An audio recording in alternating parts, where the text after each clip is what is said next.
On August 12, 1981, IBM would hold one of the most influential product unveilings of all time, the unveiling of the IBM PC. PCs were very much already a thing, but IBM would take the industry to a whole nother level. They were the ones that kicked off the mainstream adoption of computers. In fact, within just the first year, the IBM PC would sell 200,000 units and generate over $1 billion in revenue, far exceeding even IBM's own expectations. And things only got crazier from there. By the second year, IBM was shipping 200,000 PCs every single month. Seeing this, I don't think you'd be surprised to hear that brands that were already making PCs like Apple and Tandy Corp would very much fall to the sidelines. But this absolute domination of the computer industry didn't last forever. In fact, it didn't last long at all. By the late 1980s, IBM would face a slew of knockoffs from HP, Dell, Compaq, and Lenovo. And within just 10 years, they would go from being the market leader to being a market laggard. And within just another 10 years, they would go from being a market laggard to being bought out by the competition. For the general public, this was very much the end of IBM as they knew it. But 20 years later, IBM is still massive. Even after cutting their workforce for a full decade, IBM employs nearly 300,000 people. They also pull in $60 billion worth of revenue, $7 billion worth of profit, and they're still a Fortune 100 company that's worth $148 billion. But while they've been able to hang on to their money, the same cannot be said about their position within the market. IBM is very much a shell of their former selves, who drive almost all of their revenue from legacy background connections. A rather sad state for someone who was at one point at the forefront of technological development. But the more you look at it, the more it seems like this was just a natural evolution that awaits all tech companies. In fact, it seems that FAANG is already undergoing this transformation. So here's the IBM-ification of FAANG.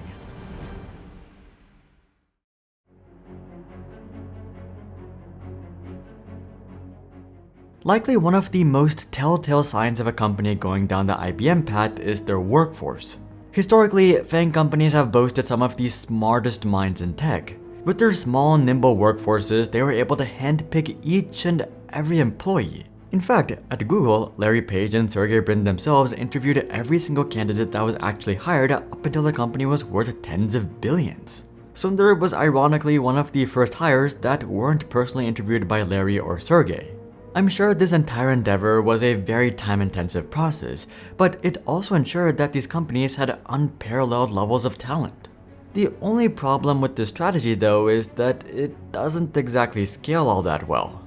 Maybe you could leverage this strategy up until you had thousands of employees, or max 10 to 20,000 employees. But after that, quality definitely takes a hit, and that's exactly what's been happening at FAANG over the past 10 years, as these companies scaled to hundreds of thousands of employees. Google scaled from 30,000 to 190,000, Meta scaled from 3,000 to 86,000, and Amazon scaled from 100,000 to 1.6 million.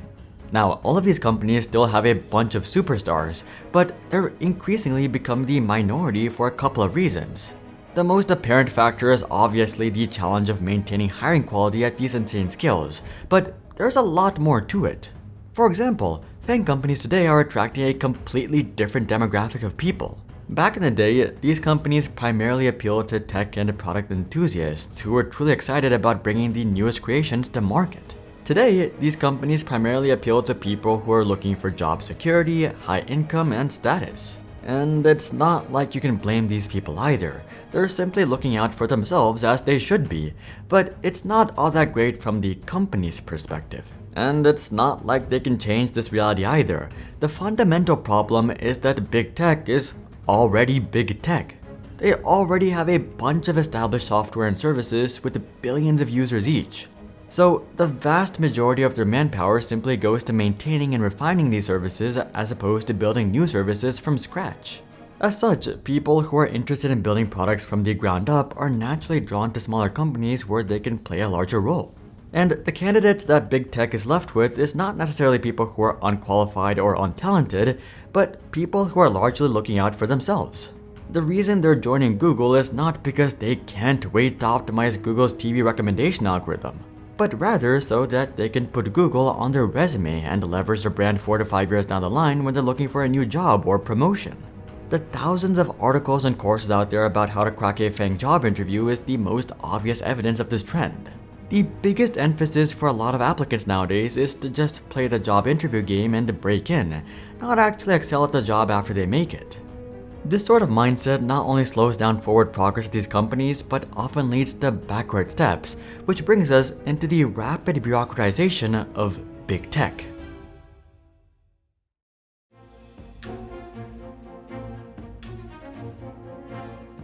It's no secret that big tech is being bogged down by bureaucracy.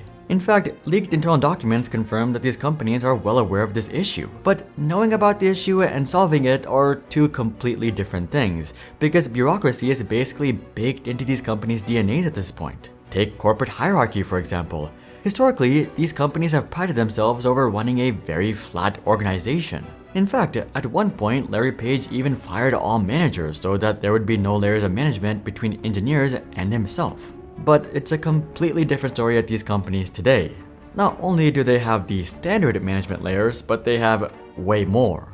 At traditional companies, you first have your daily laborers, software engineers, web developers, and hardware engineers. On top of this, you have managers, directors, VPs, and then the C-suite.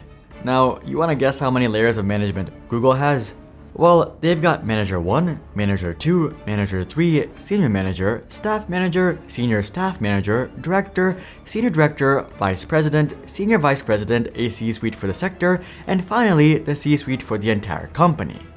AKA, if you're an entry-level manager at Google, there's at least 10 levels of management between you and Sundar. And that's just on the management side of things. All of these companies have a whole nother hierarchy for the engineering side of things. At Google, you've got interns, engineer 2, engineer 3, senior engineer, staff engineer, senior staff engineer, principal engineer, distinguished engineer, and Google fellow. With this much hierarchy for every discipline within the company, it's no wonder why things are being bogged down. If you want to have any sort of senior position at these companies, so much of your focus has to be on playing the game and climbing the corporate ladder, as opposed to just doing great work and being rewarded for it. According to a Google veteran who worked there for 13 years, Google has become a slime mold internally, taking weeks and months to even complete the simplest of tasks. And all of this has only been made worse by Google's own antics. If you didn't know, Google has been leveraging sneaky ways to cut total compensation. I have a full video about it if you're interested, but essentially, Google has been changing up their stock vesting schedule to make their job offers seem better than they truly are. Google has also started tracking employee badges to enforce working hours. They've been offshoring more jobs than ever, and they're cutting down on the amenities that were once iconic of their work culture. I'm not saying that any of these moves are particularly bad. Oh no, Google employees actually have to show up at the office now and they don't get a free massage. That must be so hard. No, of course not. It's only natural for companies to want to minimize on compensation and to maximize on productivity. And that's precisely what these new policies are aiming to accomplish. But with that being said, companies usually don't focus on internal efficiencies until they've nearly tapped out on external growth, which brings us into the question of, where does FAANG go from here?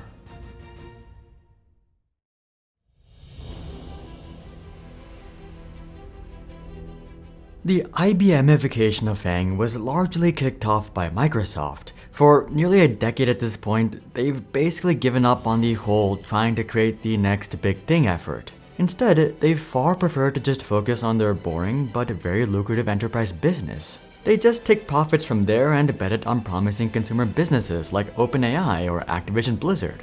If these work, great. If they don't, whatever. They still got their cash cow enterprise business, and they just needed the exposure in case these did work.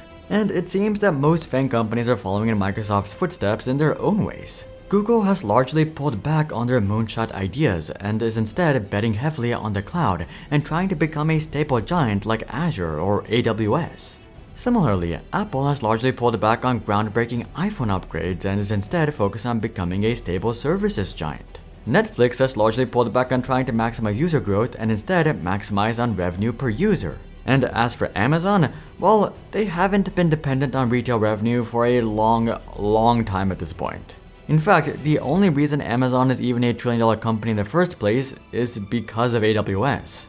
The only big tech company that's bucking this trend and is still trying to create the next big thing is Meta, who has been betting big with the metaverse, their own language model, and most recently, Threads. But aside from Meta, it appears that big tech is for the first time craving for something other than growth: stability. They've already experienced phenomenal growth over the past 20 to 30 years, and as things are starting to slow down, a lot of them are preferring to diversify and lock in the gains that they already have instead of going for the next big milestone. As these companies go down this path, it's likely that they'll fade into the background from the consumer perspective. It's not that people will stop using their products, but rather that it just becomes a subconscious choice. For example, no one is especially hyped about AT&T or Spectrum, even though they supply the entire country with internet. They're more just background companies that no one really bats an eye about. And it's likely that a similar fate lay ahead for FAANG.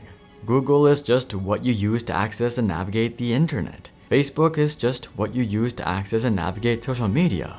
And Apple is just where you go when your phone breaks or becomes slow and you need a new one. In the meantime, these companies will likely just be filled with more and more MBA businessmen and corporate ladder climbers who really do nothing but push the stock price forward. Their strategy of maximizing efficiency will only take these companies so far though. And sooner or later, these companies will begin their slow and painful demise. This, however, is a very slow process that takes decades, so these companies still have quite a bit of time at the top. But their 1980s IBM golden days are very much behind them, and all that's left is to become the new legacy tech giants of the next generation, and that is the sad fate of big tech. Who do you think will become the new FAANG? Comment that down below. Also, check out this video if you would like to learn about how tech is secretly nerfing salaries big time. But until then, I'm Hari, and I'll see you guys on the next one.